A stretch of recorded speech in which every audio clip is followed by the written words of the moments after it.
Hello everyone, आज हम पढ़ने वाले हैं टाइप्स ऑफ सेट के बारे में, जिसमें हम सारा सबसे पहले सेट है आप पढ़ेंगे एम्प्टी सेट के बारे में। एम्प्टी सेट या फिर आप इसे कह सकते हैं नल सेट। डेफिनेशन में आप जो है बहुत सिंपल डेफिनेशन है, जो भी एक चीज़ है वो आप सब में लिखेंगे, बट आप थोड़ी थोड़ी चीज़ें चेंज कर दीजिए। A set containing no element, a set containing no element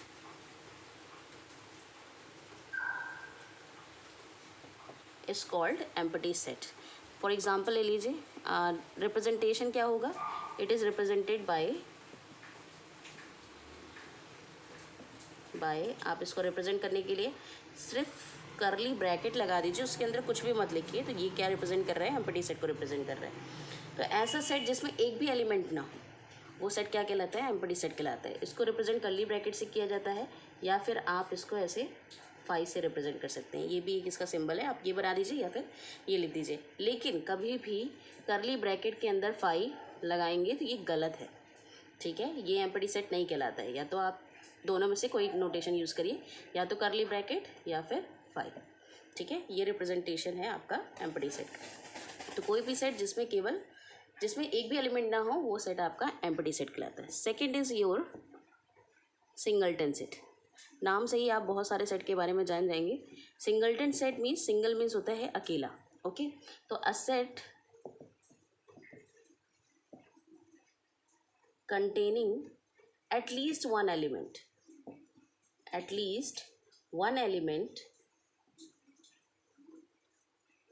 is called singleton set. For example, कोई भी एक एलिमेंट, सेट के अंदर कोई भी एक एलिमेंट लिख लीजिए ए, ये क्या हो गया? Singleton set. दूसरा एग्जांपल, आप अगर ज़ीरो लिख दिया, तो क्या ज़ीरो एक सिंगलटन सेट है या नहीं? तो ज़ीरो सिंगलटन सेट है, क्योंकि ज़ीरो एक ऐसा एलिमेंट है जो इसमें आ रहा है, ठीक है? तो ज़ीरो भी काउंटेबल है, तो ज़ीरो को भी आप बोल सकते हैं कि ये क्या है? सिंगल सेट एलिमेंट है। आप इसको ये नहीं कह सकते कि ज़ीरो है तो ये एम्प्टी हो गया। ज़ीरो मतलब, एम्प्टी का मतलब उसमें कुछ भी ना हो, ज़ीरो भी ना हो, तब वो एम्प्टी है। अदरवाइज अगर किसी भी सेट में एक ज़ीरो भी दिख रहा है तो वो कौन सा सेट है? सिंगलटन सेट कहलाएगा, ठीक है? Third is your finite set. A set containing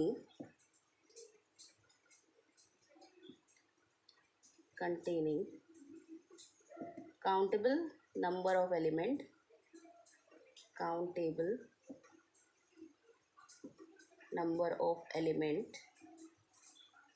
is called finite set. ऐसा सेट जिसमें जो है आप नंबर्स को काउंट कर पाएँ, वो सेट आपका क्या कहलाता है? Finite set. जैसे कि नेचुरल नंबर का सेट 1 2 3 4, आप यहाँ पे नेचुरल नंबर्स को काउंट कर सकते हैं कि इसमें कितने नेचुरल नंबर है? 4। और अगर आपको नंबर लिखने हैं कि इस किसी भी सेट में कितने नंबर है, तो कार्डिनल नंबर से लिखा जाता है। ये symbol cardinal number of set N का है। कितने एलिमेंट हैं? 4, तो आप यहाँ क्या लिख देंगे? 4। दूसरा एग्जाम्पल ले लीजिए, अगर होल नंबर का सेट है, उसमें एलिमेंट है 0 1 2 3 4 5, ठीक है? आपको इसमें बताना है कि कितने नंबर ऑफ एलिमेंट इसमें है, तो आप यहाँ पे क्या लिख सकते हैं? Cardinal number of whole set is 6। 5 तो ये थे, 0 भी इंक्लूड होगा तो ये कितना हो जाएगा? 6। This is called finite set, ठीक है? अब नेक्स्ट आता है आपका इनफाइनाइट सेट। इनफाइनाइट सेट क्या होते हैं? अगर फाइनाइट सेट ये है कि नंबर ऑफ एलिमेंट, जो काउंटेबल सेट ऑफ एलिमेंट हैं, वो क्या कहलाते हैं? फाइनाइट। तो इनफाइनाइट का मतलब जिन्हें आप काउंट ना कर पाएँ। जिस चीज़ को काउंट कर सकते हैं वो फाइनाइट है, जिसको काउंट ही ना कर पाएँ, कहाँ तक वो ख़त्म होगा, तो वो आपका क्या हो जाएगा? Infinite. A set containing uncountable number of element, a set containing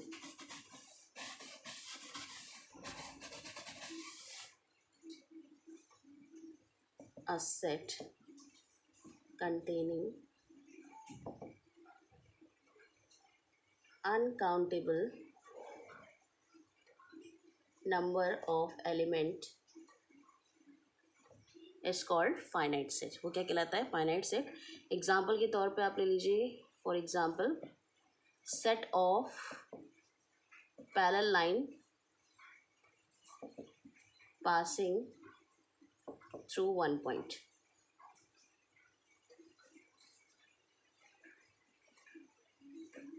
ठीक है। पैरेलल लाइन का सेट जो कि जो है किसी एक पर्टिकुलर पॉइंट से पास हो रही है, तो कितनी पैरेलल लाइन वहाँ से पास हो सकती हैं हम नहीं काउंट कर सकते, बहुत सारी पास हो सकती हैं, तो ये आपका क्या हो जाएगा, फाइनाइट सेट हो जाएगा।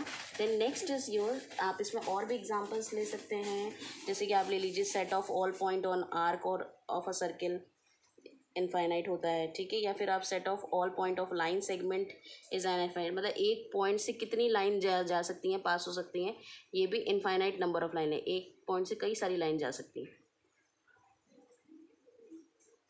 एक पॉइंट से बहुत सारी लाइन पास हो सकती है, कितनी नंबर ऑफ लाइन एक पॉइंट से पास हो सकती है, तो इनफाइनाइट नंबर ऑफ लाइन यहाँ से पास हो सकती है, तो ये कैसा हो गया सेट।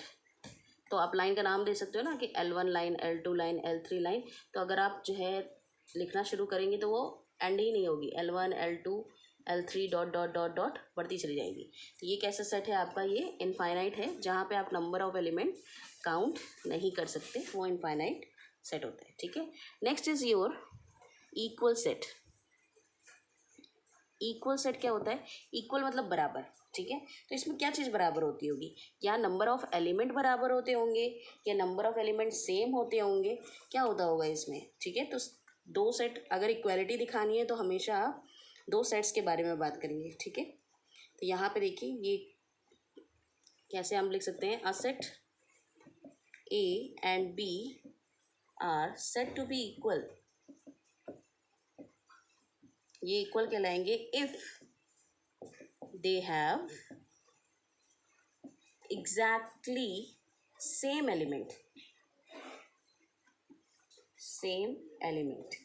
आप ये भी लिख सकते हैं कि ए किसके बराबर है, बी के बराबर भी है, ठीक है। इस सेट को हम क्या कहते हैं, इक्वल सेट कहते हैं। फॉर एग्जांपल ए को एक सेट ले लीजिए जिसमें एलिमेंट है 1 2 3 4, बी भी एक सेट है जिसमें एलिमेंट है 4 3 2 1, ठीक है। उल्टा लिखा हो उससे कोई फ़र्क नहीं पड़ता है, बट सेट के जो एलिमेंट हैं वो 1 to 1 मैच करने चाहिए, 1 1 2 2 3 3 4 4, आगे पीछे लिखे उससे कोई मतलब नहीं है। तो ये क्या, ए और बी क्या कहलाएंगे, equal set, they are called equal set.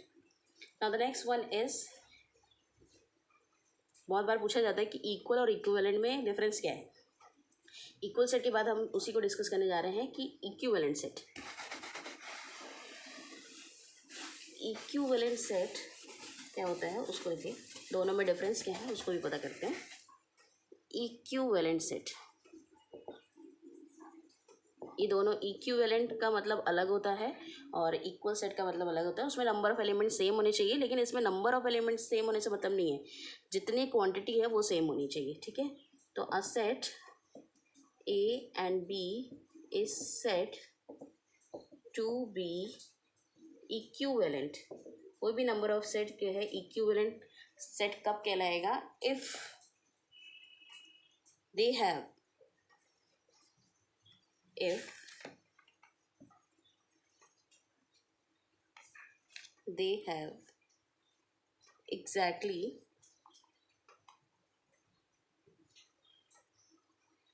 if, यहाँ पे कंडीशन लिख दीजिए direct, if cardinal number of A is equal to cardinal number of B. अगर कार्डिनल नंबर ए जो है कार्डिनल नंबर बी के बराबर हो जाता है तो ये क्या कहलाएंगे, आपके इक्विवेलेंट सेट कहलाएंगे। एग्जाम्पल पे लिख लीजिए, एग्जाम्पल देख लीजिए, एक सेट है 1 3 5 एंड बी एक सेट है 2 4 6। यहाँ पे देखिए नंबर ऑफ एलिमेंट अलग अलग है, लेकिन जो है क्वांटिटी क्या है वो सेम है, कार्डिनल नंबर सेम है, 1 2 3 एलिमेंट इसमें भी हैं और 3 एलिमेंट इसमें भी हैं। तो आप कह सकते हैं कि सेट सिंस, यहाँ पे रीज़न लिख दीजिए, since set A cardinal number of set A is equal to cardinal number of set B which is equals to 3, so A and B are equivalent set। तो दोनों में डिफरेंस क्या है, equal set और equivalent में। Equal set में same number होने चाहिए, जो इस सेट में लिखे हैं वही इसमें भी होने चाहिए, लेकिन इक्विवेलेंट में केवल कार्डिनल नंबर, मतलब कि क्वांटिटी जो है इसमें 3 है तो इसमें भी 3 है, कार्डिनल नंबर सेम होने चाहिए। अगर ऐसा है तो वो इक्विवेलेंट सेट कहलाएंगे। ये भी एक कंडीशन है कि इक्वल सेट हमेशा इक्विवेलेंट तो होते हैं, लेकिन इक्विवेलेंट सेट हमेशा इक्वल नहीं हो सकते हैं, क्योंकि इक्वल सेट के एलिमेंट अलग अलग हो सकते हैं, ठीक है। तो ये एक प्रॉपर्टी है कि इक्वल सेट सेट्स लिख लीजिए, are always equivalent, but equivalent set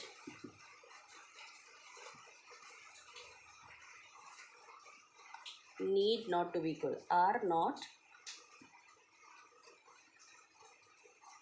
equal set.